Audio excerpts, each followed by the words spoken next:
Now we're going to do a hip car. Remember, for the ankle and the knee, that's a controlled articular rotation. So our hip moves in many directions. So we want to control all of those directions. So again, we'll be in this hands-knee position.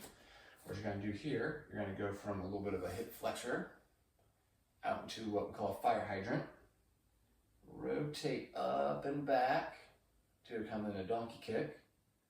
Bring it across, bring it back up, and then trace it backwards again. Coming back into a donkey kick. Rotate it and bring it up and out as far as you can.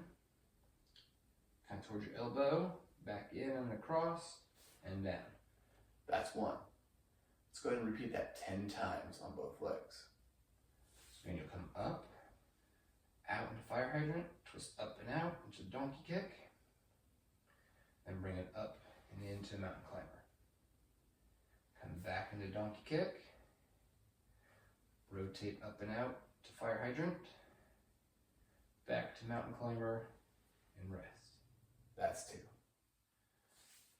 Up, fire hydrant, rotate through, into donkey kick, bring it back up into mountain climber, trace it back.